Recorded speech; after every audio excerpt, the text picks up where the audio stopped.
మనకు మే 2వ తారీఖు ఆదిశంకరాచార్య జయంతి అని వస్తూ ఉన్నది. శంకరాచార్య జయంతి అని. అయితే ఏమిటి శంకరాచార్య జయంతి? ఒక్కసారి ఆలోచన చేస్తే ఎన్నో చోట్ల సామూహిక ఉపనయన కార్యక్రమాలు జరుగుతూ ఉంటాయి. ఉపనయన సంస్కారం అని. నిజానికి వివాహము కంటే కూడా చాలా గొప్పదైన ముహూర్తము కావాలి ఉపనయనం చేయటానికి పిల్లలకు. ఈ ఉపనయన సంస్కారం అంటే జన్మనా జాయతే శూద్ర సంస్కార జాయతే ద్విజ అన్నాడు. పుట్టుకతో అందరూ మామూలు వ్యక్తులే అది. అయితే ఇక్కడ సంస్కరింపబడడం అనేటువంటిది జరుగుతుంది. బ్రహ్మోపదేశం అనేటువంటిది ఎప్పుడైతే అనుష్ఠానము చేయడానికి అర్హత, యజ్ఞోపవీతం గాయత్రి అనేటువంటిది ఎప్పుడైతే శరీరము మీద ఉంటుందో, యజ్ఞోపవీతం పడుతుందో, అప్పుడు గాయత్రీదేవి యొక్క అనుగ్రహము పరిపూర్ణముగా మనకు కలుగుతుంది అని.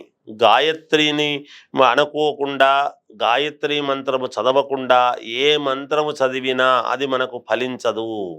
అందుకనే ముక్కు మూసుకోగానే మనం వెంటనే సంకల్పము చేసిన వెంటనే ఓం భూహు ఓం భువహ అని చెబుతూ అర్చక స్వాములు వీళ్ళందరూ కూడా, పూజారులు వీళ్ళందరూ కూడా, పౌరోహితులు అందరూ కూడా చెప్పిస్తారు ఓం భూర్భువస్వహ అని. నిజానికి ఏ మంత్రము బయటికి చెప్పకూడదు.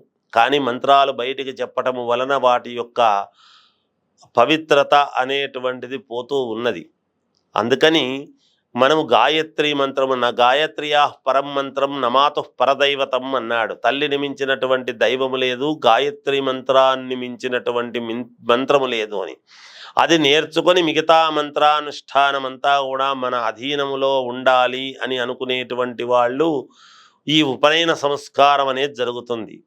ఇక్కడ శంకరాచార్య జయంతి రోజు గనక ఉపనయనం చేసుకున్నారు అంటే అది ఆ రోజు ఎవరికి కుదిరింది ఎవరికి కుదరలేదు తారాబలము అనేటువంటిది చూడాల్సినటువంటి అవసరము లేదు. ఎందుకంటే పరమ సాక్షాత్తు భగవత్స్వరూపుడైనటువంటి ఆదిశంకరాచార్యుల వారు జన్మించినటువంటి రోజు జయంతి సందర్భముగా మనము ఆనాడు చేసుకుంటూ ఉండేటువంటి రోజు కాబట్టి నిజానికి తల్లికి, తండ్రికి, అబ్బాయికి ముగ్గురికి కుదరాలి అంటే చాలా కష్టం. విశేషమైనటువంటి పరమ పుణ్యమైనటువంటి ముహూర్తము దొరకదు అలా చాలామందికి.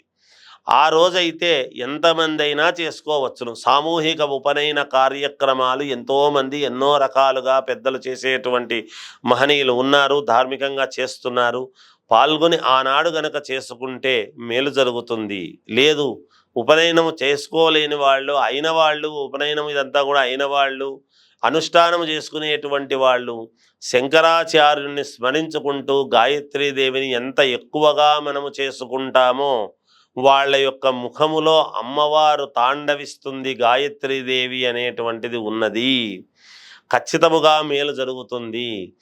ఏమీ లేదండి, గాయత్రి మంత్రము చేసుకునేటువంటి వాళ్ళు ఎక్కువగా గాయత్రీదేవిని లోపల మననము చేసుకుంటూ ఉంటే మనకు ఎటువంటి అనారోగ్యము కానీ, అపకీర్తి కానీ, భయము కానీ లేదా రాగద్వేషాలు కానీ, మనకు శత్రుత్వము కానీ, అంటే మామూలుగా నరఘోష నరదృష్టి కానీ ఇలాంటివి ఏవీ ఉండకుండా పోతాయని శాస్త్రము చెబుతూ ఉన్నది.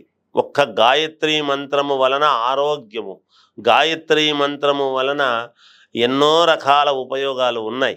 అందువలన ఎప్పుడు కూడా గాయత్రి మంత్రాన్ని విడవకుండా చేసుకుంటే తప్పకుండా మేలు జరుగుతుంది అనేటువంటిది చాలా శాస్త్రం సమ్మతమైనటువంటి విషయము. ప్రామాణికాలు ఉన్నాయి మనకు. అందువలన ఈ శంకరాచార్య జయంతి రోజు ఏది చేసుకున్నా పరమ పుణ్యప్రదమైనటువంటిదే.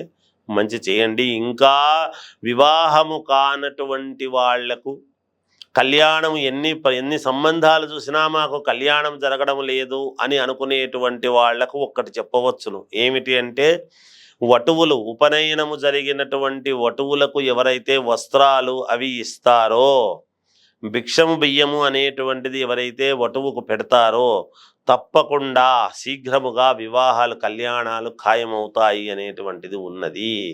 మేలు జరుగుతుంది. ఎందుకంటే వటువు అంటే సుబ్రహ్మణ్య స్వామితో సమానం. సాక్షాత్తు మురుగన్, బాలమురుగన్ అనేటువంటిది వస్తుంది. తమిళనాడు వాళ్ళు మురుగన్ అంటారు, మనము సుబ్రహ్మణ్య స్వామి అంటాం. అందువలన సాక్షాత్తు సుబ్రహ్మణ్యేశ్వర స్వామితో సమానం వటువు ఎప్పుడూ కూడా.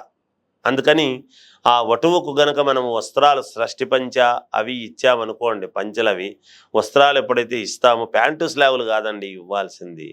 వటువుకి ఇవ్వవలసినటువంటిది ఒక యజ్ఞోపవీతము ఖచ్చితముగా, తర్వాత వస్త్రాలు.